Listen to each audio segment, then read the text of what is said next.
ক্ষুদ্র কুটির শিল্প। আজকে বাংলাদেশ যে প্রেক্ষাপটে এসে দাঁড়িয়েছে, আমরা আমাদের গার্মেন্টস উপরে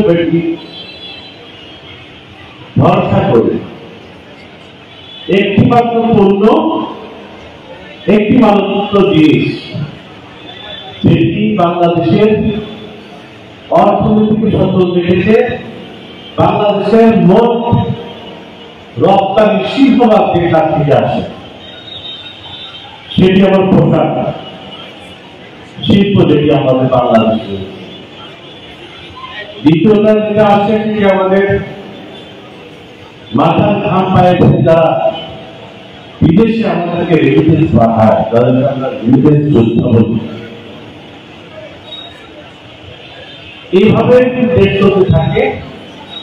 আমরা 2041 সালে স্বপ্ন দেখেছি, মাননীয় প্রধানমন্ত্রীর নেতৃত্বে আমরা যে স্বপ্ন দেখেছি, বঙ্গবন্ধু সোনার বাংলা, উন্নত বাংলাদেশ, সেটা অর্জন করতে হলে আমাদেরকে এই রপ্তানির দিকগুলো বিকেন্দ্রীকরণ করতে হবে। শুধু একটা খাতের উপরে থাকলেই চলবে না। আমাদের দেশ জাতির পিতা বঙ্গবন্ধু শেখ মুজিবুর রহমানের নেতৃত্বে যখন স্বাধীন হয়েছিল, তখন অনেকেই বলেছিল বাংলাদেশ ধ্বংস হয়ে যাবে। অনেকেই বলেছিল ঝুড়ি হলো বাংলাদেশ।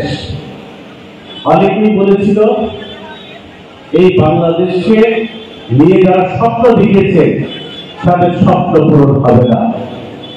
স্বপ্ন দেখেছিলেন এদেশের মাটিকে নিয়ে, এদেশের মানুষকে নিয়ে, জাতির পিতা বঙ্গবন্ধু শেখ মুজিবুর রহমান।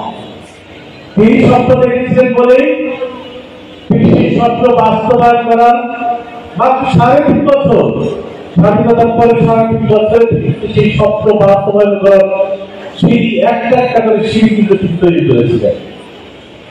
তিনি যখন যুক্ত ফ্রন্টের মধ্যে ছিলেন, সেই সময় তিনি কিন্তু বেসিক প্রতিষ্ঠা করেন। বেসিকটা কিছুই নয়, আমাদের ঘরে বসে তৈরি করা হয় ক্ষুদ্র শিল্প। মহাত্মা গান্ধী এই ভারত মহাদেশে তারকা কাটতেন, এত বড় নেতা, তিনি তুলো দিয়ে সুতো বানাতেন, তারকা কাটতেন। আমরা অনেকে ঘরের ভিতরে কেউ কিছু না পারলে কিন্তু অনেক সময় চৌকা বানাতেন। এটাও কিন্তু একটা কুটির শিল্প।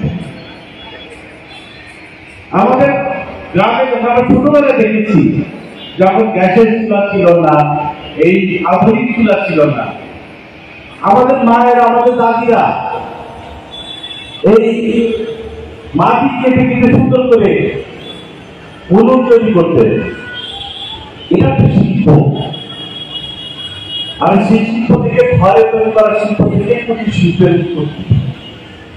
এটি এখনকার ইতিহাসের সাক্ষী। এই কুটির শিল্পের উদ্ভব সভ্যতা থেকে শুরু করে কুটির শিল্পের উদ্ভব হয়েছে।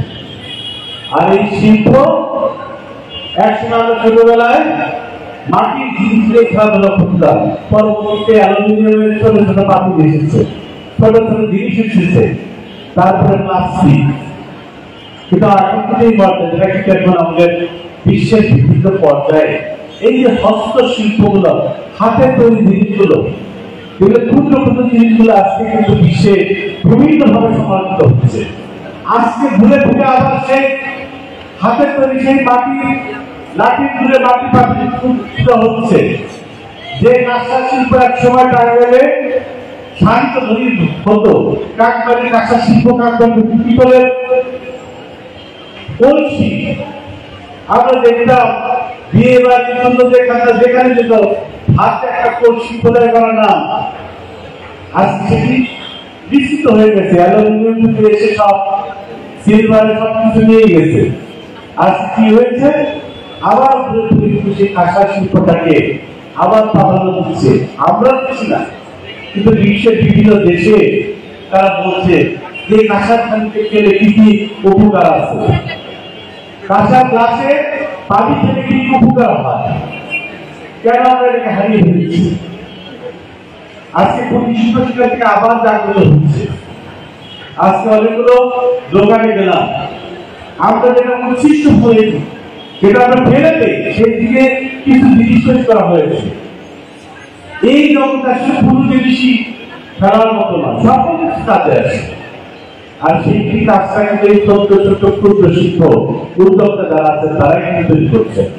মাননীয় প্রধানমন্ত্রী বলেছেন রপ্তানি বিকেন্দ্রীকরণের কথা। আমরা সেই রপ্তানি বিকেন্দ্রীকরণের পথ কিন্তু হস্তশিল্পের একটা দিক কিন্তু উন্মোচন হয়েছে। আমরা কিন্তু চামড়ার তৈরি জিনিসপত্র একসময় নিজেদের ব্যবহার জন্য বাইরে থেকে আমদানি করতাম, এখন কিন্তু আমরা কিন্তু নিজেরা তৈরি করে এখন এক্সপোর্ট করছি, বিকেন্দ্রীকরণ করছি আমাদের অনেকগুলো পণ্য। এক সময় আমরা অর্থকরী ফসল হিসেবে চাকে ধরতাম, যা আমাদের বিদেশে রপ্তানি করা হয়। আর আজকের অবস্থা প্রোডাকশন আমাদের 10 গুণ বাড়লেও আজকে আমরা যে চা খাই সে তার এখন আর বাইরে রপ্তানি করার উপায় নেই, আমাদের আবার কিনে আনতে হয়, এরকম অবস্থাও তৈরি। আমরা কিন্তু আমাদের এই হস্তশিল্প কুটির শিল্পকে আজকে প্রমোট করার জায়গাটি আমাদের বাণিজ্য মন্ত্রণালয় করছে। কেন করছে? যে বাণিজ্যের এই ব্যাপকতা প্রসার করতে হবে, সারা বিশ্বে পরিচিতি লাভ করতে হবে। আজকে বড় বড় সংস্থা ছোট ছোট কাজগুলো করে প্রশংসা পায়, কিন্তু জীবন দিকে বাণিজ্য হচ্ছে না। আমরা কুটির শিল্প প্রশংসা পাচ্ছি, কিন্তু বাণিজ্য করার কাজ কিন্তু কেউ হাতে নিচ্ছি না। আর সেক্ষেত্রে কিছু মানুষ এগিয়ে আসছে, আর সেই এগিয়ে আসাটাকে আমাদের প্রধানমন্ত্রী এখন তাদেরকে প্রণোদনা দিচ্ছেন, তাদেরকে উৎসাহ যোগাচ্ছেন বেশি পরিমাণে, যাতে আমরা সেই বিদেশের সাথে বাণিজ্য করে দেশের মানুষের উন্নয়নের কাজটি আমরা করি। কারণ আমরা যত আর করতে পারবো, আমরা দেশের মানুষকে যত ভালো রাখতে পারবো। আজকে বিশেষ উদ্যোক্তা মেলা, এই উদ্যোক্তাদেরকে ধন্যবাদ জানাই। প্রতিকূল অবস্থার মধ্যে আপনারা যে আস্তে আস্তে নিজেদেরকে তৈরি করেছেন, নিজেরা তৈরি হয়েছেন, আজকে আপনাদের কদর। কারণ এক সময় আমরা দেখেছি পণ্য নিয়ে বসে থাকছে, কেউ হাত বাড়িয়ে দেয়নি, পণ্য নিয়ে বিক্রি করতে হবে, সব তো রেডিমেড পাওয়া যাচ্ছে, কিন্তু আজকে সেই জিনিসের কদর বাড়ছে। আজকে আমাদের গৃহস্থালী জিনিস থেকে ছোট ছোট জিনিসগুলা সাজসজ্জার কাছে মানুষের আগ্রহ প্রকাশ করছে, যারা এগুলো দরকার। মানুষের ভিতরে সৌখিকতা আছে, কিন্তু আমরা ভুলে যাচ্ছি। আর সেই ভুলে জায়গা থেকে এখন কিন্তু আমরা আস্তে আস্তে সেগুলো প্রসারিত করছি। আমাদের এই 18 কোটি মানুষ, এত ছোট একটা দেশের জনসংখ্যা, আমাদের মার্কেটটা কিন্তু কম বড় না।